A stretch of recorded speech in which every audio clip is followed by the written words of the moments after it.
Yeah, I was about to say, Nick, you're also here. I think we're all here. Let's get started then with an official introduction. So, yeah, thanks everyone for joining. We're here on our Ajuna Discord server on the 1st of September. I think a great day to have an AMA and start of the month. So from our side, as mentioned already before, we had a great week at Gamescom and a lot of exciting things that we're working on. We have Nick, our co-founder from Ajuna, and we have Dustin Lee here from Evolution Land to also tell us updates about the games and the projects that they're working on, and of course talk about blockchain gaming in general, a topic that I think we're all passionate about and very interested in. So yeah, it's very great to have you guys here. And I think we can get to it. So Dustin, I mean, kind of already started getting into it, but obviously also great to have you here. And how are you doing? What are you playing? What's currently the standpoint? What are you up to? Man, that's some good questions here because I do play different games in the space. Mostly blockchain games, but some not. But so yeah, I'll just a little intro of myself. My name is Dustin Lee. I'm part of the Iterating Tech, which is kind of umbrella for projects like Darwinian Network and Evolution Land, our aggregation such as Subscan, and also our bridge aggregator Helix. But I mostly focus on Darwinian Evolution Land. So I started kind of like 2018, got into space, got introduced to Evolution Land, and it kind of opened my, vision to the broader space into gaming and Polkadot ecosystem eventually in 2020. So yeah, and then I guess kind of touch on games I'm playing. Of course, I play Evolution Land all the time. There's some new updates coming out. I'm testing some new functionality, so I'll have that on a Saturday. We have live streams, 11 a.m. Eastern. But also want to kind of broader range or broader scope of the space. I do play a game called MCP. They're upgrading to like kind of SimCity combined. It's a really huge game. It's been built for the last 4 years. Even our co-founder he's involved in the space in that project too. But there's also a space game called Farsight. I'm heavily involved. They're both made those projects. And then like on Moon River, some Damn Pirates I played a little bit here and there. And I think that's mostly it. Like Blankos is pretty cool. And I guess a non-traditional, or I call it non-traditional blockchain games, but Web2 games. I'm involved. I played Age of Empires. I think was it Nick or Cedric? One of you guys is like a big Age of Empires fan. That's Cedric. Cedric, yeah, okay. I've been playing Age of Empires since Age of Empires 1. I still play it. There's like an online version that they kind of built together to work, and it works great. And I guess I sometimes play like DS and stuff like that, like Pokemon. Still playing Heart Gold still. It's pretty fun. Nice, but yeah. nice. Yeah. Nice. So very, very cool. Yeah. Super deep dive. I love it. That's really cool. How about Evolution Land? So can you maybe give us like a little backstory in Evolution Land? Like how did that all start, and where you guys are at right now? Yeah, I guess I'll give a little bit of background on our developer or founders. They're originally in 2011. They got into the blockchain space, helped build BitShares, the first DEX, and then eventually in 2018 they built Evolution Land, first cross-chain DeFi metaverse kind of game that had a lot of new functionalities in the space in 2018, which wasn't realized yet, which is what brought me into the space pretty much. But from there, they realized. Okay, anyway, so I'm going too far. So Evolution Land is a cross-chain metaverse game. It's built on 26 continents, which are each representation of a blockchain. Right now, we're currently on 5 chains. let's see, Hiko, Tron, Polygon, Ethereum, and our chain Crab network. So we have various gameplays such as what is it? Buy, sell, rent, date, mine, uh, battle, and future construction. Currently, we're focusing on the battling system. So we have a weapon system as well as with our characters, apostles. They can be equipped with weapons in certain careers. They can be like a swordsman or a guard. Eventually, we're going to introduce a like blacksmith, which is good for forging weapons. And then you attach weapons for these apostles. So I'm actually testing the functionality to attach those in the new Postal Arena, which is our PvP game right now. So that we've been introducing other NFT projects in our game to battle with us as well. We have, I believe, 3 projects: Pokepets, Crypto Meta, and Crypto Blades. I believe. Those projects you can use those NFTs in the game to battle and join our ranking. So we're gonna have a season 2 coming out.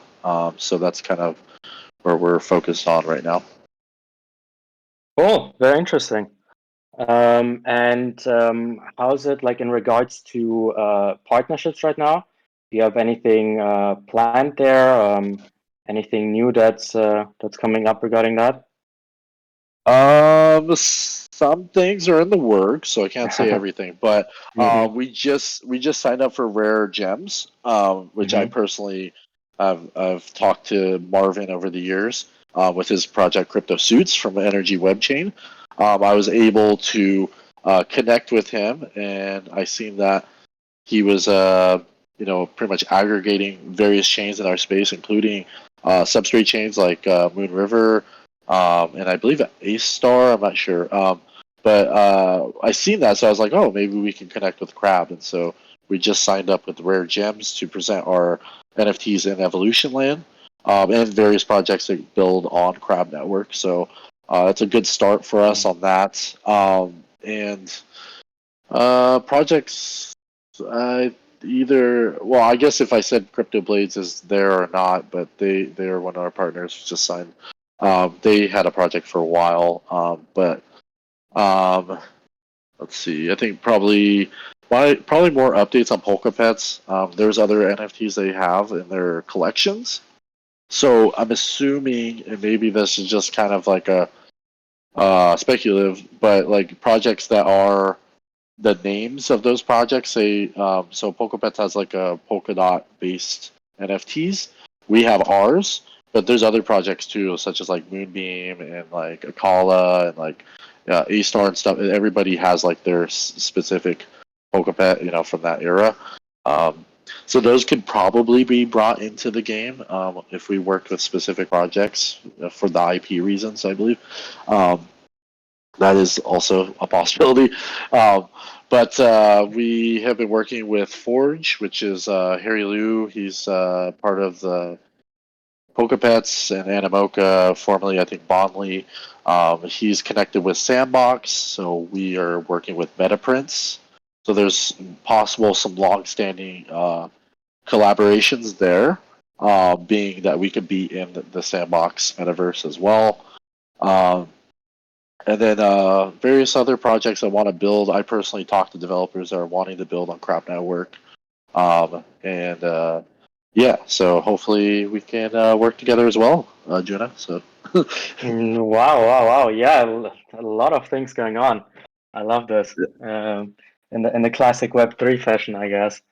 yeah. Um, Very cool, very nice. And we kind of we're talking about this before, like how the Web3 space is really like something unique in terms of their community. Have you maybe had like a really memorable or funny experience within the blockchain gaming world or Web3 world that you really feel like was just different for you and something that you haven't really experienced so far? What I haven't experienced, or I'm sorry, I was a little lost. uh, what I have experienced in the blockchain space. Yeah, like something. Oh, okay, yeah. Sorry about that. So I mean, the blockchain space is a little. Well, I guess in the broad, I was thinking gaming. Blockchain space in general. I mean, the early years it was very quiet. Development was very. I don't know. I guess casinos would say the word for 2019 if you're in the Tron ecosystem.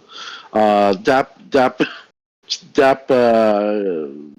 creation, DApp projects like that were blockchain, DeFi projects were really heavy, like your early ICOs.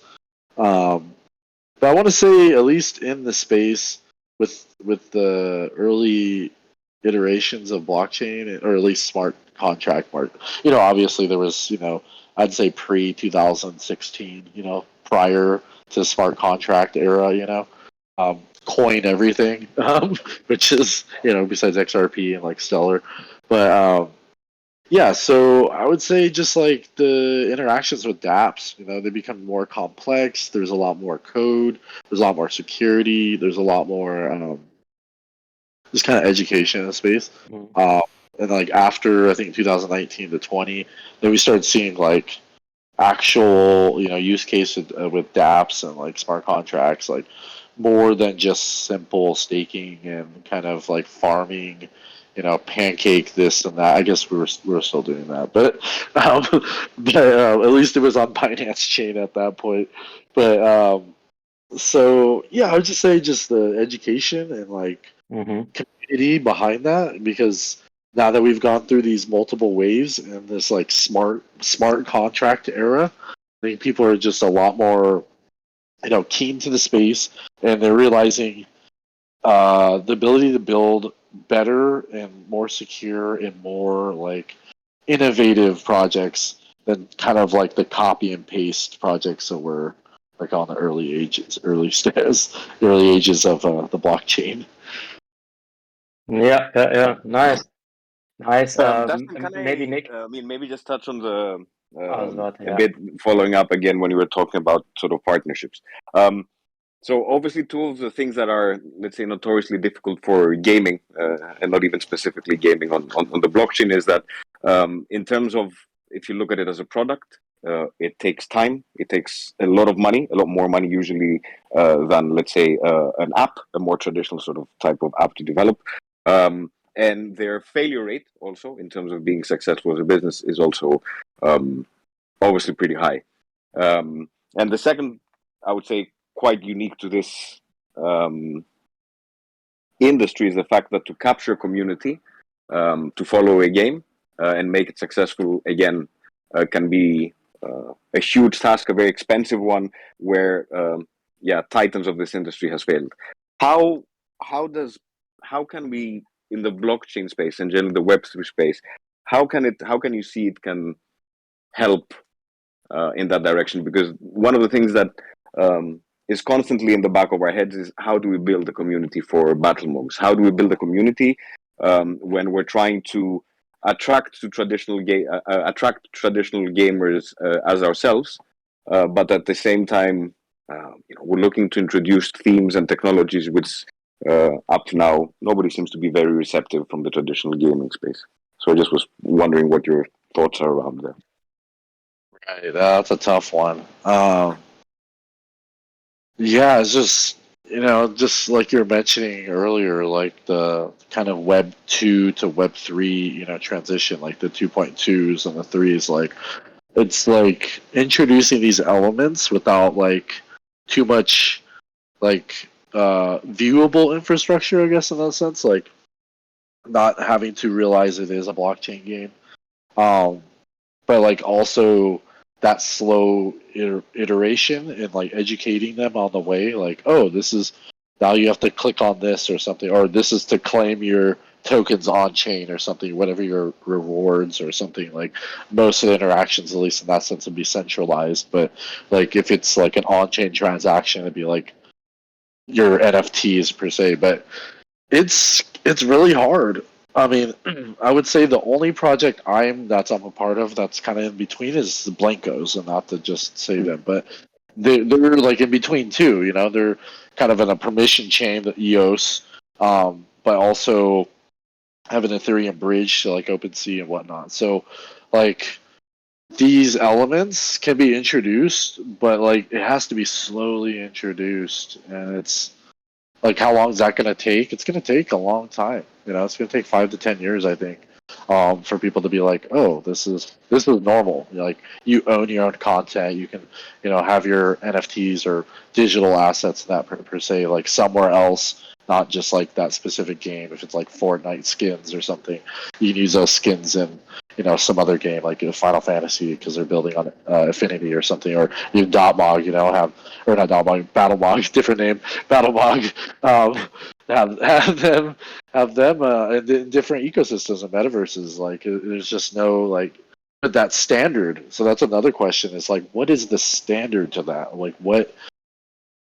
So what do you? I guess another question for you. I guess in this case, like, what do you see as like the standards in the ecosystem? Like, is this, you know, set ERC something, or is it just like a digital asset that we all like agree upon? Like this is interoperable to everybody. You know, this is interesting. Like your guys' take on that. Like, how does that play with BattleMog? Do you see BattleMog in other metaverses, or, you know, vice versa?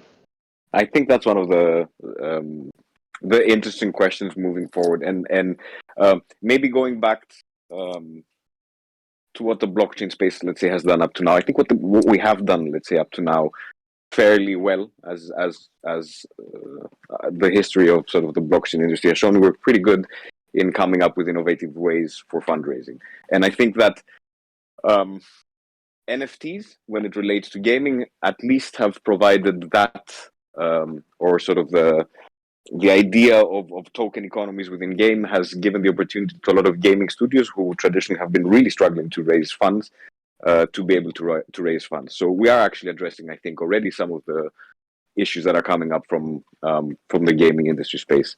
Now, I think the next part is the real challenge, where we in our industry tend to shout about what our project solve without a lot of times asking the question, okay, what needs to be solved, sort of really here.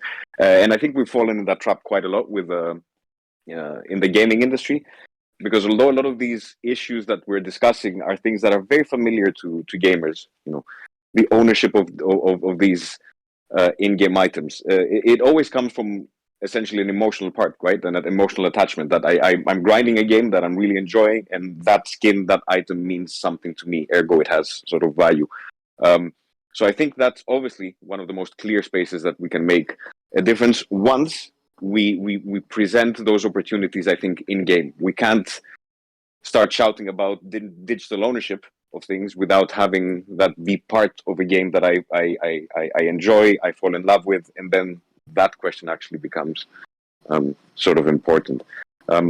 Now, one thing that we are sort of always looking into in regards to NFTs is that what makes sense. There's a lot of discussion happening about, you know, play to earn, play and earn. I heard another new one a couple of days ago. There was a new massive funding round. I don't remember the company. They raised $200 million or something for gaming, and they're bringing free to earn something, a new sort of terminology around it. And I think it's been something that's been built in games for quite some time already, and we shouldn't. There's no. We're getting to a point that either you're in favor of play to earn or you disregard it as a complete scam. And I think that's not true. It's not a complete scam. It's been there always. The problem is that we are sort of creating these illusions that suddenly you create a game and everybody that's going to be playing the game is going to be making money. That's not true. It wouldn't be any other endeavor that you would sort of get into in your life. If you're part of a community, let's say that we're playing Evolution Land, a community grows.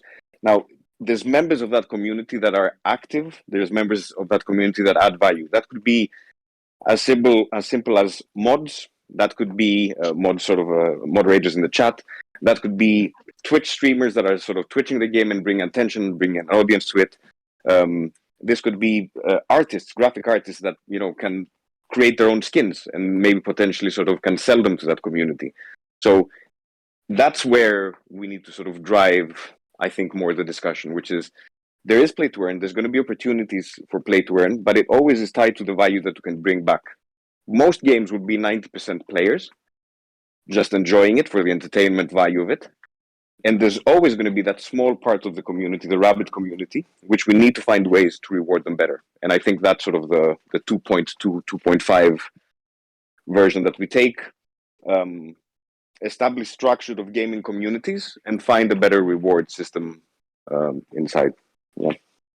Right. Yeah, I feel it. It's like I guess like the free to play model, but it's like on top of that, it's a trickle down economy. So like those who start Yes. into the first first iteration of the game are building infrastructure, building the marketplaces, they're building the liquidity, and then I'd say second to third tier players are stumbling upon it, have a full on infrastructure to get involved in the space, and they're able to acquire these particular digital assets in the games that weren't available initially. You had to mine these resources or be able to obtain these NFTs. If it's through free to play or something like that, or X to earn in that sense, to get to that point, and then the community builds that structure.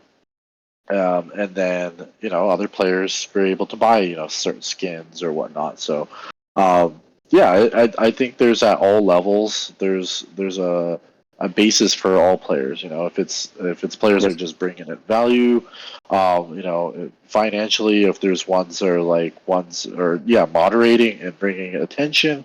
Like everybody has like a certain aspect to the community. Like everyone brings value in whatever sense.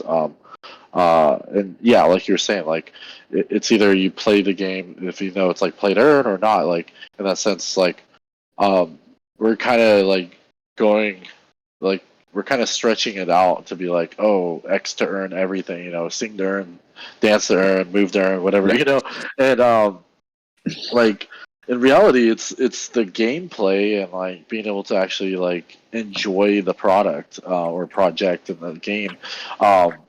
And not so focused on you're going to be rich because you sang so many songs on your sing to earn game, or you ran 1,000,000 miles on your moonfit per se. Like it's useful and And I really think, I mean, it's not our industry's job to prove the point of let's say play to earn.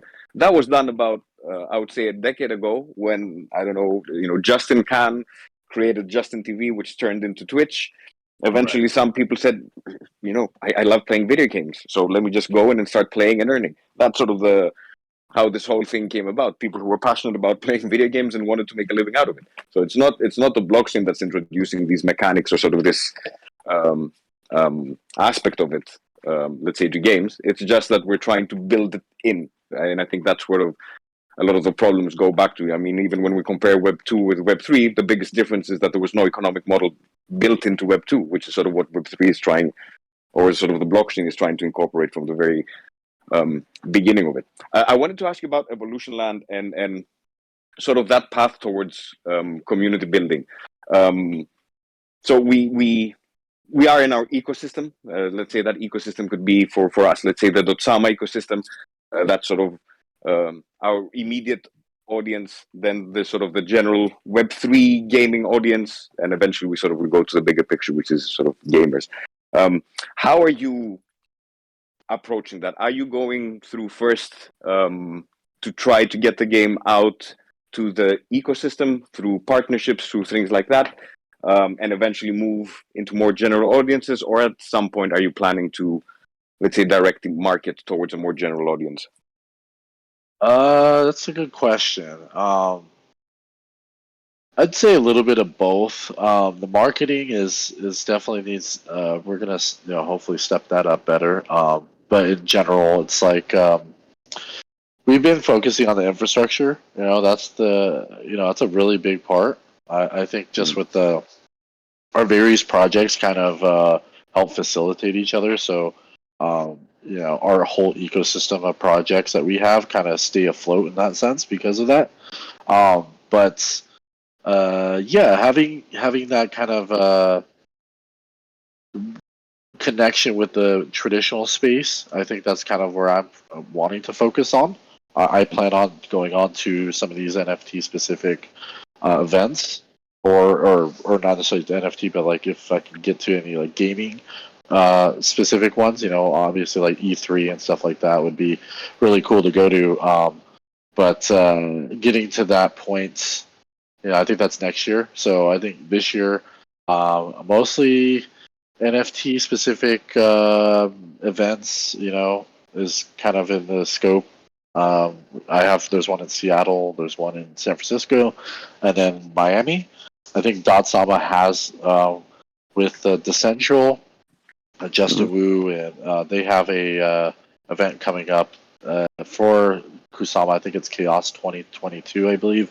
They're working with Parody to create it. I'm not sure if that's the name, but yeah, so there's some in between events here for connecting with the ecosystem. But yeah, I'm also trying to figure out like what's the best angle, because our game specifically is more on the blockchain side, I would say, for gaming. But with Apostle Arena, that kind of brings a little bit more back into like a mobile game. So that's kind of like the feel right now with our PvP is like more of a mobile game, and kind of in that, like I'm testing it right now, so we can pretty much just separate it from the Evolution Land game itself. I mean, it's part of it, of course, but like you can function that part of the game separately. So if it's like weapons and whatnot, so I mean, it's just a hard balance, and you don't want to be completely identified to be like, oh, is this game a blockchain game? It's like in the end, we want to be like a game. If it's a DApp or application, like say on Google Play or something, not necessarily Google Play, but if so, with some decentralization, of course. But just being like kind of separating that kind of analogy of like a blockchain game, and then bringing those elements kind of forward, because we've focused on straight just blockchain, those infrastructure, but now kind of catering to like the gaming space. So I think it's gonna happen soon for sure. Oh, that's I think I share quite a lot that sentiment. I mean, one interesting question to me, and this is an open question probably to be answered in a few years. I don't know if let's say the first successful games. I'm not sure if it's going to come from actually Web3 people picking up the game and onboarding Web2 people, or it's going to be a game that Web2 people are going to start playing without realizing essentially that it's a blockchain game and it will spread. So, but yeah, that's to be seen. But what you said, I think, sort of segues quite well into the next part of this. How do you build a community for your game?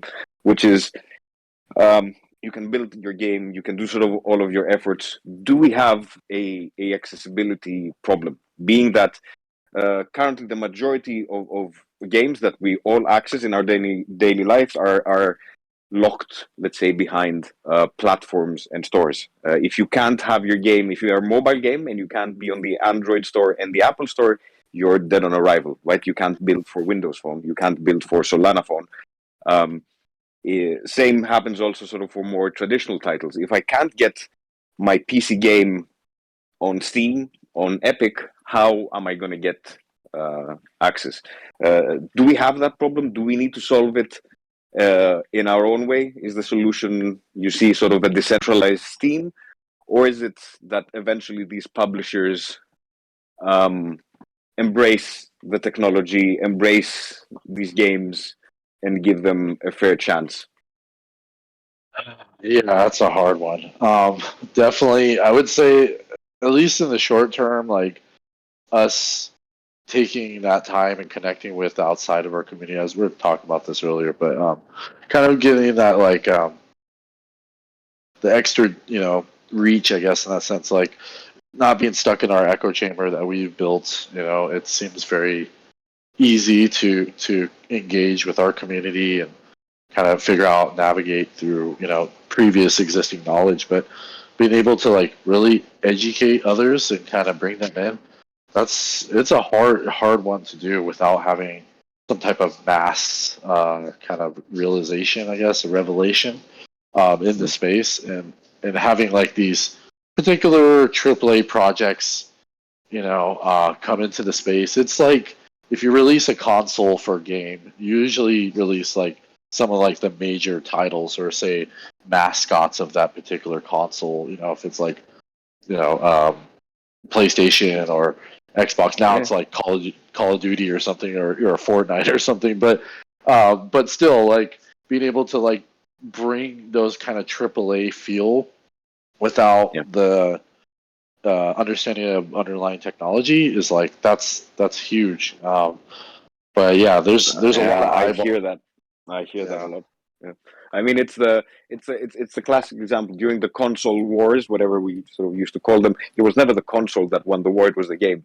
So when you would launch the console, you would sort of do your first presentations as Xbox or Sony, going through a spec sheet. But it was the title, right? It's launching with Halo. It's launching with this, and that's sort of always, it's games that drive sales. It's games that drive gamers. So, I hear that. It's sort of the same thing here. We need to get those sort of breakthrough titles, whether that's now or in a few years. Nice. Another point I want Nick, actually. Oh yeah, no, sorry. Go ahead. Sorry, go. No, I was gonna say, talking about AAAs. I think we have also a AAA now that we might want to actually talk about. Ajuna AMA avatars. That was sort of the next point I wanted to touch upon, sort of the whole around NFTs, right? As we briefly touched upon earlier. Right now, let's say NFTs have been quite successful for indie game studios or Web3 game teams to raise funds. So their value, let's say, as a funding mechanism has been pretty clear, I would say, with its ups and its downs and its haters and its things like that. But really in game, when we're talking about NFTs, usually what we're implying is sort of a different experience with your in-game assets, or we're talking about a different way that we can engage and reward our community.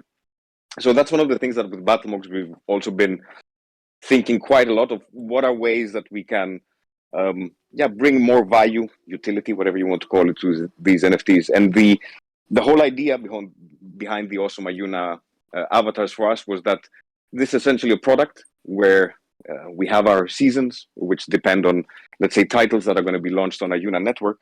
And it's a way for game studios to be able to do that early engagement that they want with the community. So the way that we built it is that each season, is themed and tailored towards the game that's going to be launching. It has a mini game on its own, which is sort of this trading, upgrading until you can sort of reach that legendary status of an NFT, which then has specific attributes, specific uses inside a game. But we're trying to also sort of examine different ways that we can use NFTs in a more creative way. One of the things that we've been bouncing around quite a lot is sort of, let's say, artist-specific NFTs. So in Battlemogs, you have your Mogwais, they have the different tribes, different personalities, and all of these types of things. So we want to engage artists, for example, let's say comic book writers, that they can potentially even, let's say, by getting an NFT of a game, let's say in particular, let's say Battlemogs, that they own their own characters and their own tribe, that they then have, let's say, the right to be able to create comic books, write stories. And sort of as a result, this user-generated content, which is a big part of successful games, there's a way that they can actually sort of monetize it to make it part of the lore of the game and things like that. What are your thoughts sort of around how NFTs as a way to bring, let's say, meaningful value to both the project and the community? What are the type of things that you're sort of looking or exploring to do maybe down the line with Evolution Land? So our next one, I would say, would be construction. That's kind of like our big vision, building in our metaverse. But kind of like in the bigger picture, I guess, like getting into these projects early on, like for me, it's like it might not be like something that I'm financially focusing on. It's like I'm actually like earning like a piece of history, I feel like, or like some type of collection or something. Like I have crypto kitties from like 2017.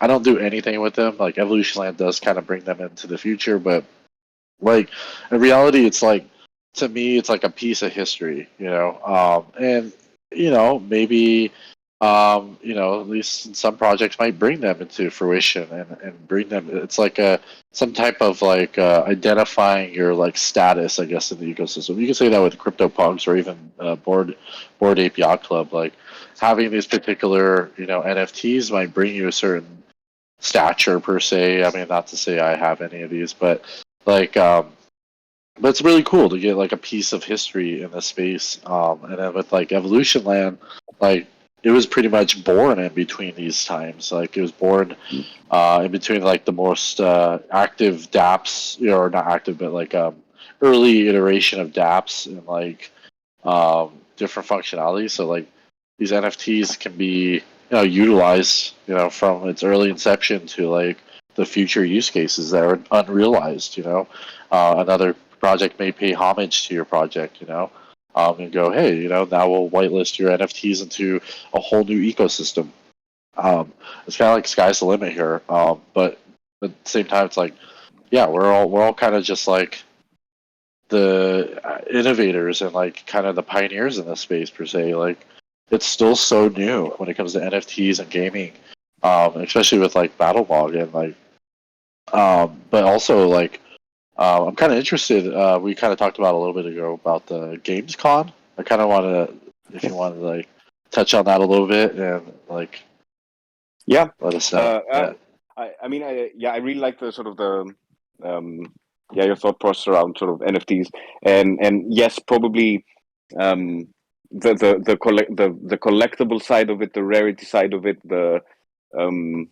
is still what is a more clear sort of use case. I think about it a lot like those sort of tradable cards, baseball cards, panini cards, where you collect them, you never know. One day it can be super valuable, one day it can be used sort of in a different way.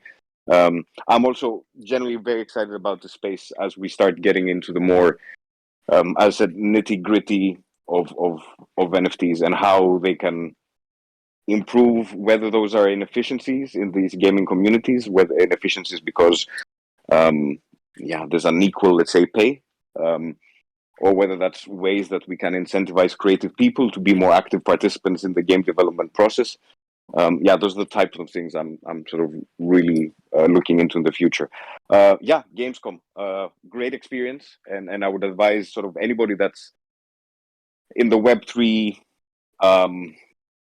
gaming blockchain space. Find your way to your local gaming event. There's so many happening. To give you an example, I live in Basel in Switzerland. Every year we have 2 or 3 type of local Gamescom events where people who love games, whether those are sort of indie developers coming to showcase what they're doing, whether that's sort of fans dressing up in their favorite cosplay players or characters, and you get a feel of the real sort of community that we're trying to approach. So what I enjoyed, I would say, the most out of Gamescom and probably inspired me the most is that you really see the passion of the people who are building games. They literally most of the times do it in their spare time with their own resources, and they're just happy to create an experience for other people to play. So that's really inspiring to see. You still see that even in a space like this, which is one of the biggest events in the world, not only Web3 blockchain is nowhere to be seen, technology generally is nowhere to be seen. Nobody's talking about Amazon Web Services or WebSockets or programming languages. It's all about the games, and I found that sort of a really, really good environment to be in, and sort of the type of environment that anybody who's serious about creating games, that's where you need to be. That's who you need to be addressing. That's who you need to be getting feedback from, I would say.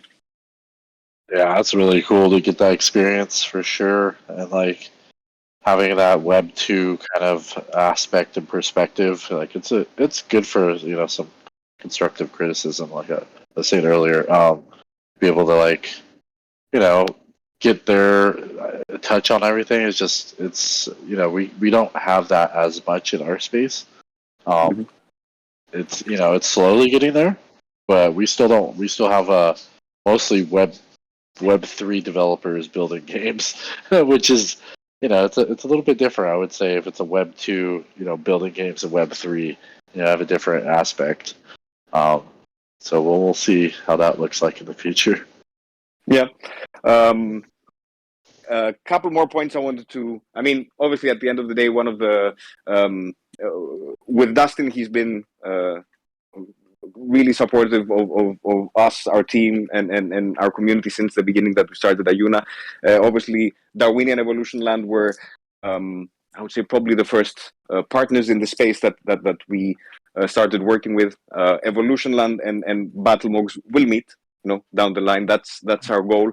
We're always trying to sort of figure out what's the best, again, creative way. That's sort of what we're trying to look here to find what's a creative way that both communities can really enjoy interaction between these games. At the same time, we want to showcase what is potential, what's the potential sort of this industry and this ecosystem, and how we can have, whether those are called in-game assets, in-game characters, skin, freely moving between different games. And that's something that we're going to be obviously working on together in the next coming months. Maybe what I wanted to sort of touch upon, sort of a last topic is, how do you see generally all of this? Because there's a lot of talk, obviously, around sort of items traveling from one gaming world to the other. But practically, it's not that simple, right? It's not just Right. you create a skin and it goes from here to there. Most games are written in different engines, different specifications, different type of games. I can't take my Call of Duty character and say, okay, let's go play Rocket League. I can make him as a something like a driver, but there's no real sort of fluidity to it. Is this again sort of something that it's an iterative process, right? We start with the basic things generally in the space that skins and things just can transfer between different worlds, and eventually we get to more meaningful interactions. Yeah, I feel it's kind of one of those like drivers of like early adoption is like something simple people can jump on, like if it's skins or some type of asset in that sense. But yeah, also just going back to like standards and like what's that look like, if it's something we can all adopt, if ERC whatever, or if it's polka dot standards, if it's like I was speaking about the parody about a Megan mentioned it, actually, she's here, a common good bridge, or common good, like kind of like bringing state mine into a bridge, and then like having those assets like kind of universal, having some type of like mutual standards. There's going to be a basket of standards, and like, is it going to be blockchain specific? Is there going to be a Web 2 element to it?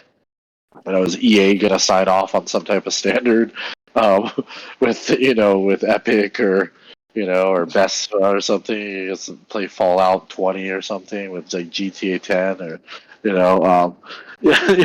it'd be interesting to see these different skins and different like digital assets. But yeah, just like just getting into it. Yeah, I think something simple. Yeah, like a skin would be probably the best way to enjoy that experience, for sure. Yeah, no, I agree, and I think that's also one of the fascinating parts of it. That we talk a lot about sort of these interoperability, or items, characters traveling between universes, and I'm very curious to see how this on a one-way, let's say, ends up. Maybe sort of just as I see we're sort of getting close to the end of our time here, and obviously once again, it's great, Dustin, to have you over chatting, and we really appreciate it for taking the time. This is a part of a series of AMAs that we're going to start to do here on Discord. The focus is going to be sort of always on gaming, and the idea is that to bring people who are building in this environment, doesn't matter if it's called Web3, Web2, big publisher, small publisher, we just want to hear about gaming experiences. A lot of things are being said about, the metaverses and the sandboxes and this and that. And usually the counter argument is, yeah, there's already a metaverse and it's called Fortnite. Is that, do you feel that's sort of what it is? Because for me, it's the most maybe successful implementation of an ecosystem that can bring a lot of IPs in to coexist. Right. I don't see it as a metaverse, in the way that we're trying to at least present it. It's really close. It's probably the closest thing they have right now to metaverse and kind of interoperability. Being that you can play on, you can play Switch against Xbox, PlayStation 5, is being able to have these cross platforms and compatibility. It's a start, and so people see this as a standard and they rally behind them. So what's to say that these IPs can move on to another metaverse? It's easily done. Especially with the prior knowledge and how it works, it's a good selling point. But as a metaverse, they have a long way to go. That's for sure. Yep. The interaction, like a personal touch, I don't really see it. Like when it comes to like, I could be in the game without being in the game. Like I have to actually go and play. I can just like walk into it, and instead of just like jumping into a Fortnite session, like I don't, maybe not want to actually play. I want to be a spectator. Yeah, that's a good point. I think it's there. It's pushing the envelope, and it's giving people those ideas and perspectives. So for us to jump into that space, it seems it's going to be a good transition for sure. Yeah. I like that. I think, maybe if it is a metaverse, they've achieved it in that it's a metaverse for brands. Maybe that sort of, we've gotten to the point that brands see the value of them existing in some way in these spaces. So maybe that's sort of a step in the right direction. But definitely interesting. I'll tell you, I'm waiting. I'm hoping that eventually it's Grand Theft Auto, right? That is the Ready Player One moment that everything changes and I own everything that I'm playing in Grand Theft Auto. But yeah, probably the perfect game to do that. Yeah, one can always hope. I heard on Grand Theft Auto 6 they're going to introduce like crypto. Yeah, like as a, I should have. Yeah. You know what? I should have leaked that. Whether it's true or not, I would get so much traction with throwing out something like that. I hope it's true. They have the game and the world to do it. So. Yeah, I think it's like, it's not like actual crypto, but it's like kind of educating people kind of slowly. Yeah, I think. What I find interesting with Grand Theft Auto generally is it's, if you go even now on Twitch, it's still 10 years later one of the most viewed games sort of daily on Twitch. And the reason is that now that there's so many mod tools out there, everybody's sort of taking the base of the game, customizing the experience on their own server, and they're going crazy, which I think that should ring a lot of positive bells of the type of things that we're talking about when we're talking about sort of blockchain games and what community-driven content can do. That's sort of living proof of a game that sort of should have been dead 5 years ago. It's alive and thriving and making money for everyone, led by community. So a lot of good things there.